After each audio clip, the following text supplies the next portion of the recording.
बिस्मिल्लाहिर्रहमानिर्रहीम अस्सलामुअलैकुम। कैसे हो प्यारे बच्चों, उम्मीद करती हूँ खैरियत से होगे। ये हमारा यूनिट नंबर 3 अलजेब्रिक एक्सप्रेशंस का है एंड फार्मूलाज, जिसके अंदर हम अलजेब्रिक एक्सप्रेशंस के बारे में काफ़ी सारी चीज़ें सीखने वाले हैं। एक्सरसाइज 3.1 के अंदर क्वेश्चन नंबर 3 आज हम सॉल्व करेंगे। वीडियो एंड तक देखिएगा, बहुत ही मज़े की ये जो है वो एक्सरसाइज है अलजेब्रिक एक्सप्रेशंस। सिर्फ आपको कुछ फार्मूलाज के ऊपर ग्रिप होनी चाहिए और अगर आपको क्वेश्चन समझ में आ जाएगा तो सॉल्यूशन इसका बहुत ही मज़ेदार होता है। तो स्टार्ट करते हैं। यहाँ पर हमारे पास कुछ फ्रैक्शंस दिए गए हैं अलजेब्रिक एक्सप्रेशंस को, यानी हमें डिवाइड करना है न्यूमरेटर को डिनोमिनेटर से। तो अब देखते हैं कि हम इसको किस तरह से सॉल्व करेंगे। कहीं कोई बात समझ में ना आए स्टूडेंट्स तो फॉरवर्ड रिवाइंड करके देख लिया करें, इंशाल्लाह आपको वो चीज़ क्लियर हो जाएगी। स्टार्ट करते हैं क्वेश्चन नंबर 1 से, यहाँ पर क्वेश्चन नंबर 3 के पार्ट 1 से, और देखते हैं इसमें हमें क्या करना है। अब बच्चों यहाँ पर आपको कुछ टिप्स एंड ट्रिक्स मैं दूंगी, उसको आपने याद रखना है, अच्छी तरह से समझ लेना है, तो इंशाल्लाह आपके लिए जो क्वेश्चंस हैं बिल्कुल गेम की तरह से हो जाएंगे। अब याद रखो बच्चों, जब भी आपको अगर कोई एक्सप्रेशन ऐसी मिल रही है जिसमें जो पहली वैल्यू है उसमें कोई वेरिएबल है और उसका स्क्वायर लिखा हुआ है और उसके साथ जो आपके पास दूसरी वैल्यू है तो वो माइनस की साइन के साथ है, तो सबसे पहले जो आपके दिमाग में क्लिक करना चाहिए वो ये वाला फॉर्मूला क्लिक करना चाहिए, that is A square minus B square is equals to A plus B, bracket close, दूसरा bracket open, A minus B. तो ये वाला आपको फॉर्मूला फ़ौरन दिमाग में क्लिक करना चाहिए जब भी इस तरह का कोई क्वेश्चन हो जिसमें आपके पास एक वेरिएबल के साथ स्क्वायर हो और बीच में माइनस का साइन हो। तो ये किस तरह से टूटेगा, ये इस तरह टूटेगा कि ये बराबर हो जाएगा ए प्लस बी और ए माइनस बी इन दोनों के प्रोडक्ट के, ठीक है। तो अब यहाँ पर हम देखें, अगर ये हम इसको यहाँ पर रखें तो क्या ये इस फॉर्मूले के ऊपर पूरा उतरता है? तो जी हाँ, ये यहाँ पर पी स्क्वायर आ रहा है ए स्क्वायर के साथ, बीच में माइनस का साइन है और 100 जो हमें यहाँ लिखा हुआ नजर आ रहा है, तो बच्चों दरअसल 100 भी एक परफेक्ट स्क्वायर है, किसका? 10 का, क्योंकि 10 10s are 100। तो हम यहाँ पर इसको इस तरह से लिख सकते हैं कि ये हमारे पास फॉर्मूला बन रहा है पी स्क्वायर माइनस 10 स्क्वायर। अब आप ये देख सकते हैं यहाँ पर ये ए स्क्वायर माइनस बी स्क्वायर के फॉर्मूले के ऊपर पूरा उतर कर आ गया। तो हमने क्या किया, इसको हमने कह दिया कि भाई ये बराबर है, यहाँ पर आप साइड में लिख दीजिए, इस चीज़ को रेफर कर दीजिए कि ए स्क्वायर माइनस बी स्क्वायर बराबर होता है ए प्लस बी और ए माइनस बी के प्रोडक्ट के। तो इसका मतलब है कि पी स्क्वायर माइनस 10 स्क्वायर बराबर हो जाएगा पी प्लस 10 और पी माइनस 10 के, ठीक है। ये हमने इसलिए क्यों किया बच्चों, ये इसलिए किया क्योंकि हमारे पास नीचे p प्लस 10 मौजूद है और ये देखिए p प्लस 10, यहाँ पर p प्लस 10 से आराम से कट हो जाएगा। क्यों? क्योंकि ये बिल्कुल ऐसे ही है जैसे मैं यहाँ पर लिखूँ 3 इंटू 5 अपॉन 3। तो आप क्या करेंगे, आप क्या कहेंगे मुझसे कि मिस यहाँ पर बीच में तो मल्टीप्लिकेशन का साइन है ना, इसका मतलब है कि ये कुछ इस तरह से हो रहा है। यहाँ पर हमारे पास डमास रूल लग रहा है, यानी 3 मल्टीप्लाई बाय 5 डिवाइडेड बाय 3। तो आप यहाँ पर मुझसे क्या कहेंगे कि मिस यहाँ पर तो ये 3 के साथ कट हो रहा है, तो हम यहाँ पर इसको जब काट सकते हैं तो हमारे पास क्या बच जाएगा, सिंपल 5 बच जाएगा। तो यहाँ पर भी तो बच्चों यही हो रहा है कि ये प्लस p प्लस 10 पूरी आप यहाँ पर एक जो है वैल्यू काउंट करें, क्योंकि ये बीच में हमारे पास सम हो रहा है और ये ऐड नहीं हो सकता, ये पूरा का पूरा p प्लस 10 के साथ यहाँ पर कट हो जाएगा। और जैसे ही ये कट हो जाएगा तो हमारे पास क्या बचेगा, सिर्फ p माइनस 10, और ये हमारा यहाँ पर सिंप्लीफाइड हो गया। तो इस तरह से हमने अपने क्वेश्चंस को सॉल्व करना है। यहाँ पर हमने कौन सा फॉर्मूला सीखा, A square minus B square is equals to A plus B multiply by A minus B. अब उसके बाद हमारे पास जो नेक्स्ट क्वेश्चन है स्टूडेंट्स, तो यहाँ पर जो ऊपर हमें न्यूमरेटर के अंदर एक्सप्रेशन दी गई है that is 3a square plus 3ab और डिनोमिनेटर में है 3a square plus 6ab plus 3b square. अब बहुत सारे बच्चे क्या करेंगे, जल्दी से देखेंगे कि भाई ऊपर भी 3ab है और नीचे भी ऊपर भी 3a स्क्वायर है और नीचे भी 3a स्क्वायर है, फ़ौरन यहाँ पर कट कर देंगे। ऐसी गलती कभी मत कीजिएगा बच्चों, क्योंकि यहाँ पर आप देख सकते हैं कि बीच में प्लस का साइन है। क्यों? क्योंकि जब भी हमारे पास इस तरह की कोई एक्सप्रेशन होगी जिसमें प्लस या माइनस आ रहा हो तो वो कभी भी ऊपर नीचे से कट नहीं हो सकती। सिर्फ वहाँ पर आप सिंप्लीफाई कर सकते हैं जहाँ पर सिर्फ और सिर्फ मल्टीप्लिकेशन और डिवीजन हो रहा हो। यहाँ पर आप कभी भी कट मत कीजिएगा। दूसरी चीज़, हमने जो फॉर्मूला सीखा था a square minus B square का, तो वो भी यहाँ पर अप्लाई नहीं हो सकता क्योंकि यहाँ पर a के साथ स्क्वायर तो है लेकिन उसके साथ जो 3 दिया गया है ये कोई परफेक्ट स्क्वायर नहीं है। और दूसरी चीज़, यहाँ पर बीच में माइनस का साइन भी हमारे पास नहीं है। इसका मतलब है हमें कोई और फॉर्मूला यहाँ पर देखना पड़ेगा। तो हमारे पास यहाँ पर कौन सा फॉर्मूला आता है स्टूडेंट्स? यहाँ हम कोई भी फॉर्मूला देखने से पहले स्टूडेंट्स जो हमें सबसे पहली चीज़ यहाँ पर नज़र आ रही है वो ये नज़र आ रही है कि ये जो हमारे पास कोफिशिएंट्स दिए गए हैं ये हमारे पास कॉमन इसमें कुछ निकल कर आ रहा है। क्यों? क्योंकि ऊपर भी हमारे पास जो कोफिशिएंट्स हैं वो दोनों 3 हैं और नीचे भी 3, 6 और 3 जो कि 3 के मल्टीपल्स हैं वही हैं। तो हम सबसे पहले यहाँ पर कॉमन निकाल लेंगे और इसको हम इस तरह से लिख लेंगे कि यहाँ पर हमारे पास ऊपर 3 भी कॉमन है दोनों टर्म्स के अंदर और a भी कॉमन है। एक में a स्क्वायर है एक में a है, तो हमने 3a को कॉमन निकाल लिया। उसके बाद हमारे पास जो बचेगा हम वो लिख देंगे। 3a में से जब हमने 3a कॉमन निकाल लिया तो सिर्फ अंदर क्या बचा? एक a बचा, क्योंकि a इंटू a स्क्वायर होता है। ठीक है, तो जब एक हमारे पास a बाहर आ गया तो अंदर सिर्फ एक a बचा। बीच में प्लस का साइन है, हमने लिख दिया। उसके बाद यहाँ पर 3a हमारे पास ऑलरेडी कॉमन बाहर आ चुका है, सिर्फ क्या बचा? b बचा, तो हमने वो यहाँ पर एज इट इज लिख दिया। ठीक है, इसी तरह से हमने यहाँ पर डिनोमिनेटर में भी देखना है स्टूडेंट्स। यहाँ पर भी हमारे पास 3 जो है वो कॉमन है सब में, बाकी कोई वेरिएबल हमारे पास कॉमन नहीं है क्योंकि एक जगह a स्क्वायर है, दूसरी जगह a भी है और तीसरी जगह b स्क्वायर है। तो कोई भी वेरिएबल कॉमन नहीं है, हम उसको छोड़ देंगे और उसके बाद फिर हमारे पास जो जो चीज़ें बच रही हैं वो एज इट इज लिख देंगे। यहाँ पर 3 कॉमन निकल आया, क्या बचा? a स्क्वायर प्लस 3 यहाँ पर भी कॉमन निकल आया, क्या बचा? 3 2 6 होता है तो 2 कॉमन है, बाकी a भी एज इट इज। फिर यहाँ पर प्लस का साइन आया, फिर यहाँ भी 3 कॉमन निकल चुका है, क्या बचा? b square. तो अब यहाँ पर स्टूडेंट्स हम क्या कर सकते हैं, क्योंकि ये दोनों आपस में मल्टीप्लाई हो रहे हैं और यहाँ पर भी मल्टीप्लिकेशन हो रही है, पूरी चीज़ ब्रैकेट में जा चुकी है, तो अब हम यहाँ पर इसको सिंप्लीफाई कर सकते हैं। तो ये क्या बन गया? ये 3/3 हमारे पास कट हो गया, ये a बाहर कॉमन हमारे पास बचा है और हम इसको एज इट इज़ लिख देंगे। अब यहाँ पर आप देख सकते हैं स्टूडेंट्स कि हमारे पास डिनोमिनेटर के अंदर a square plus 2ab plus b square दिया हुआ है। तो यहाँ पर हमें ये बात पता है स्टूडेंट्स कि a plus b to the whole square is equals to a square plus 2ab plus b square. ये चीज़ आपको बच्चों पता होनी चाहिए। कुछ फॉर्मूलाज हैं जो आपको याद होने चाहिए। a plus B whole square का क्या फॉर्मूला है, a minus B whole square का क्या फॉर्मूला है, दोनों सेम होते हैं, सिर्फ बीच में जो टर्म 2ab है उसमें प्लस और माइनस का डिफरेंस आता है। बाकी a square minus B square का भी हमें पता है, वो बराबर होता है a plus B whole bracket multiply by a minus B whole bracket. ठीक है, तो अब यहाँ पर हमने कहा कि भाई अगर हम इसको इस फॉर्म में लिख दें a plus B to the whole square की, तो ऊपर भी हमारे पास a प्लस बी मौजूद है और वो हमारे पास सिंप्लीफाई हो जाएगा। तो हमने यहाँ पर लिख दिया कि भाई ये जो हमें पूरा फॉर्मूला दिया गया है ये बराबर है a plus B to the whole square के। अब क्योंकि हमारे पास ऊपर पावर 1 के साथ है, नीचे पावर 2 के साथ है, तो ये पूरा यहाँ पे कट हो जाएगा और यहाँ पर पावर 2 कट होके सिर्फ पावर 1 रह जाएगी और ये हमारे पास आंसर आ जाएगा a प्लस b।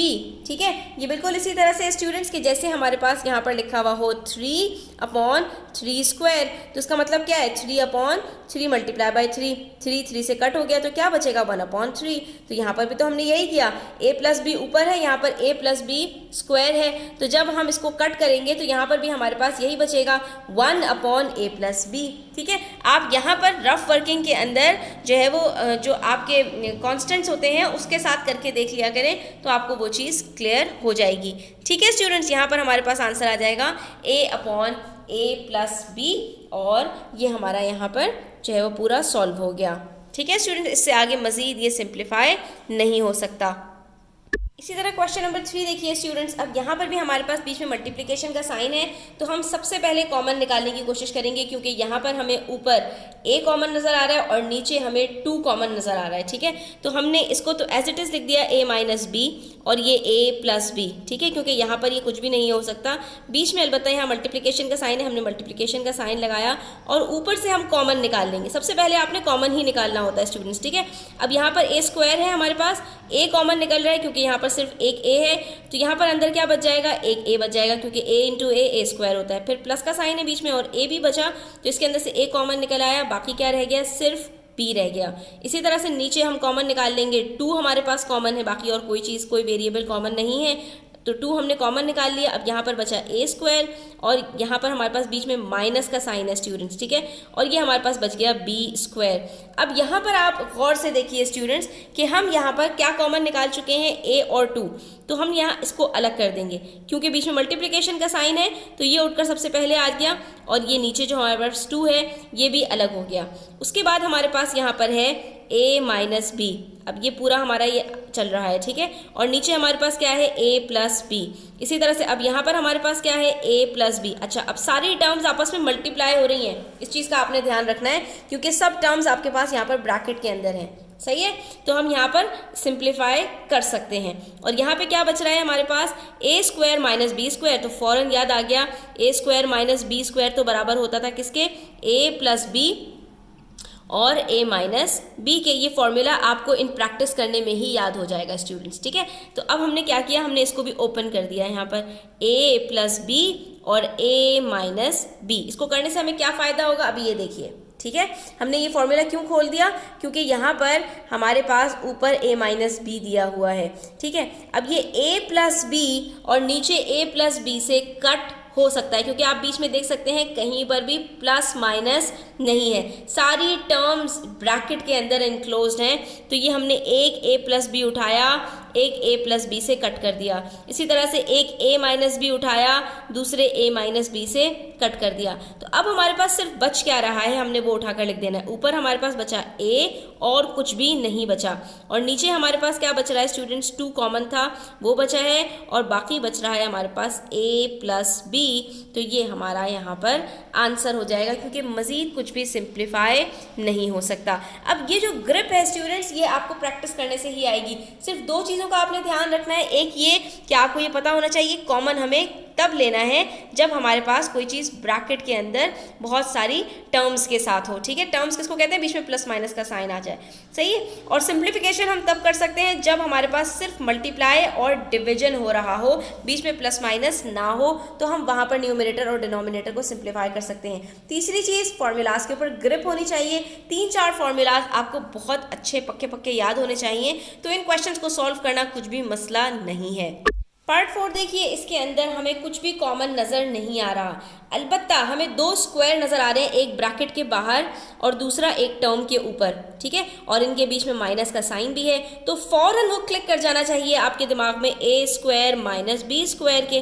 ठीक है, क्योंकि जब कोई चीज़ ब्रैकेट के अंदर होती है तो वो एक ही टर्म बन जाती है स्टूडेंट्स। तो यहाँ पर ये x प्लस वाई हमारे पास एक टर्म है, इसको हम एज अ टर्म यूज़ करेंगे, और ये हमारे पास बन गया a स्क्वायर, जिसमें a बराबर है x प्लस वाई के, और माइनस बी स्क्वायर जिसमें b बराबर है z के। तो अब हम इसको क्या करेंगे, इसको हम ओपन करेंगे a प्लस बी और a माइनस बी ब्रैकेट के अंदर। ठीक है, अब ये देखिए हम इसको कैसे ओपन कर रहे हैं, x प्लस वाई।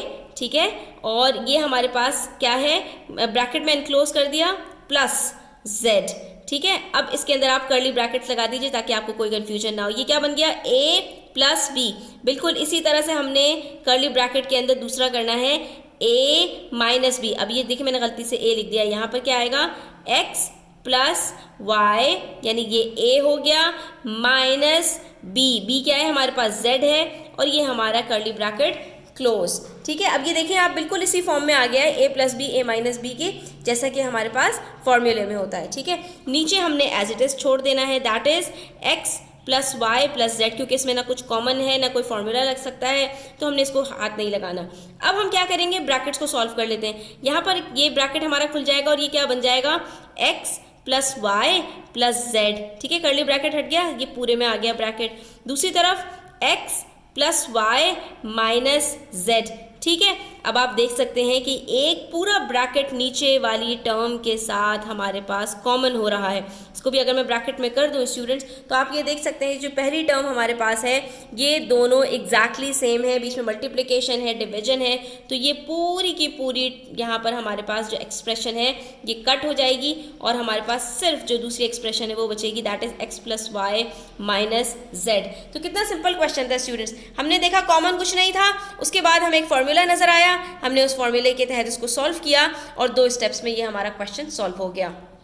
इसी तरह पार्ट 5 देखिए, इसके अंदर हम सबसे पहले देखेंगे कॉमन कुछ है, तो जी हाँ, फर्स्ट ब्रैकेट के अंदर भी हमारे पास m कॉमन है, सेकंड ब्रैकेट में हमारे पास 3 के मल्टीपल्स कॉमन है। ठीक है, तो हम सबसे पहले कॉमन निकाल लेते हैं। यहाँ पर हमारे पास कॉमन क्या निकल रहा है, m निकल रहा है, तो अंदर क्या बचेगा हमारे पास m माइनस 6। ठीक है, ये हमारे पास कॉमन बच गया स्टूडेंट्स। अब यहाँ पर बात करें तो यहाँ पर 3 हमारे पास कॉमन निकल रहा है, हमने 3 को कॉमन निकाल लिया।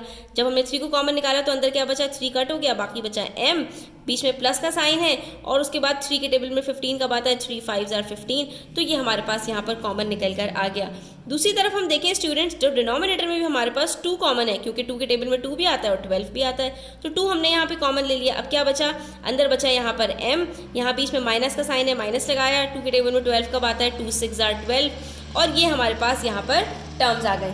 अब आप ज़रा गौर से देखेंगे स्टूडेंट्स, तो ये तमाम जितनी भी अलजेब्रिक एक्सप्रेशंस हैं हमारे पास यहाँ पर, तो ये सिर्फ मल्टीप्लाई और डिवाइड हो रही है। इसको आप एक काम और कीजिए कि यहाँ पर आपके पास ये m मल्टीप्लाई हो रहा है m माइनस 6 से, फिर मल्टीप्लाई हो रहा है 3 से, फिर मल्टीप्लाई हो रहा है m प्लस 5 पूरे ब्रैकेट से, तो हम इन दोनों टर्म्स को आपस में मल्टीप्लाई करके लिख देंगे। क्या बन जाएगा, m मल्टीप्लाई बाय 3m, और नीचे हमारे पास क्या है 2, तो ये हमने यहाँ पर अलग कर दिया।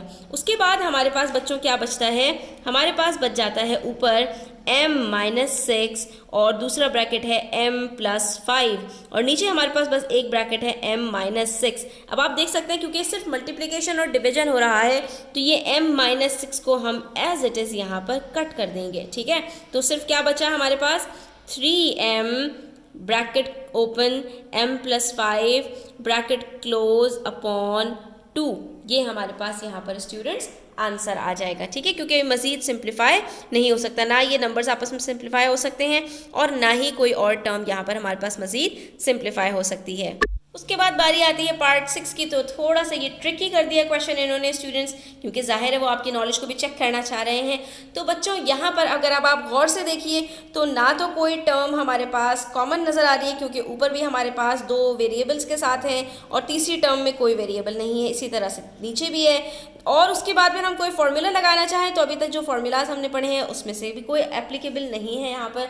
तो अब जब कोई फार्मूला भी नहीं लग रहा हो और जब यहाँ पर आपके पास कुछ भी नहीं हो रहा हो, कोई कॉमन भी नहीं निकल रहा हो, तो हम चले जाते हैं फिर फैक्टराइजेशन की तरफ। फैक्टराइज के अंदर क्या करते हैं, जो मिडिल टर्म होती है उसको ब्रेक करते हैं हम इस तरह से कि वो उसके जो हमारे पास प्रोडक्ट आए वो आ जाए इक्वल हो टर्म ए और टर्म सी के प्रोडक्ट का। तो यहाँ पर हमारे पास टर्म ए और टर्म सी क्या है स्टूडेंट्स, यहाँ पर हमारे पास हैं x square multiply by minus 3। ठीक है, टर्म ए और टर्म सी हमने ली, इन दोनों को मल्टीप्लाई किया तो हमारे पास यहाँ पर आंसर क्या आ रहा है स्टूडेंट्स, ये हमारे पास आंसर आ रहा है -3x²। इसके कोफिशिएंट को हमने लेना होता है और इस तरह से इसको स्प्लिट करना होता है, ये जो हमारे पास मिडिल टर्म होती है, कि हम जब उसके कोफिशिएंट्स को आपस में मल्टीप्लाई करें तो हमारे पास यही आंसर आए। ठीक है, तो अब हम इसको किस तरह से स्प्लिट करेंगे स्टूडेंट्स, हम देख सकते हैं कि भाई 2 के टेबल में 2 किस किस के टेबल में आता है, तो 2 के तो फैक्टर्स ही सिर्फ 2 हैं, 1 और 2, क्योंकि 2 एक प्राइम नंबर है। तो हमने इसको स्प्लिट किया 2 और 1 के अंदर और हमने देखा कि अगर हम यहाँ पर -2 -1 करें तो उसका आंसर -3 आता है। लेकिन यहाँ पर हमें -3 नहीं चाहिए बच्चों, जब हम इसको ऐड या सब्ट्रैक्ट कर रहे हैं तो वो हमें आंसर वही चाहिए जो मिडिल टर्म है हमारी। तो हम यहाँ पर क्या करके देख सकते हैं कि भाई -2 को हम -1 किस तरह से यहाँ पर जो है वो अपने जो साइन है उसको चेंज करें कि हमारे पास -2 ही आए। तो इसके लिए स्टूडेंट्स हम यहाँ पर ये कर सकते हैं बच्चों, यहाँ पर हमने करना ये है कि इन दोनों का जो प्रोडक्ट हमारे पास आया है हमें कोई दो ऐसी टर्म्स चाहिए कि उन दोनों का प्रोडक्ट भी यही हो, ठीक है। और लेकिन जब हम उनको प्लस माइनस करें तो हमारे पास मिडिल टर्म आ जाए। तो अब यहाँ पर स्टूडेंट्स हमारे पास ये जो -3 आया है, तो 3 हमारे पास मल्टीपल होता है सिर्फ 1 और 3 का ही, यानी इसका मतलब है हमारे पास यहाँ पर 3 और 1 की ही टर्म्स बन सकती हैं। अब बस हमें साइंस इस तरह से लगानी है कि अगर हम उनको आपस में मल्टीप्लाई करें तो आंसर -3 आए और प्लस माइनस करें तो आंसर -2 आए, ठीक है। तो अब हम ज़रा देखते हैं यहाँ पर, अगर हम -3 लगा दें यहाँ पर और यहाँ प्लस लगा दें, तो -3 + 1 को जब आपस में मल्टीप्लाई करते हैं तो आंसर क्या आता है स्टूडेंट्स, -3 आता है। और अगर -3 + 1 करूँ मैं, यहाँ पर मल्टीप्लाई ना करूँ, तो आंसर मेरे पास -2 आता है। यानी मल्टीप्लाई करने से मुझे यही टर्म मिल रही है और माइनस करने से मुझे मिडिल टर्म मिल रही है। इसका मतलब है कि मेरे पास ये जो दो टर्म्स निकलेंगी ये -3x और -x ही निकलेंगी। अब हमने इसको किस तरह से स्प्लिट करना है students, x² as it is रहेगा, -3 भी एज इट इज़ रहेगा। हमने देखना है कौन सी टर्म हमारे पास इसके साथ मैच करती है और कौन सी टर्म हमारे पास इसके साथ मैच करती है। तो हमने कहा भाई 1 को हम 1 के साथ लगा देते हैं, तो ये हो जाएगा हमारे पास x, जो हमारे पास यहाँ पर वेरिएबल है उसी को दोनों के साथ लगाना होता है, ठीक है। तो ये दोनों हमारे पास वेरिएबल्स लग गए यहाँ पर। उसके बाद ये -3 को हमने लगा दिया यहाँ पर और +1 जो है हमने वो यहाँ पर लगा दिया, लेकिन +1 हम लिखते नहीं है वेरिएबल के साथ, तो हम इसको एज इट इज़ छोड़ देंगे। अब आप देख सकते हैं कि हमारे पास ये जो मिडिल टर्म को हमने ब्रेक किया था वो दो ऐसी टर्म्स आई स्टूडेंट्स कि ये बराबर है मिडिल टर्म के, -3x + x बराबर होता है -2x के, और इन दोनों को अगर मल्टीप्लाई करो तो वो आंसर आता है हमारे पास जो इन दोनों का प्रोडक्ट है, ठीक है।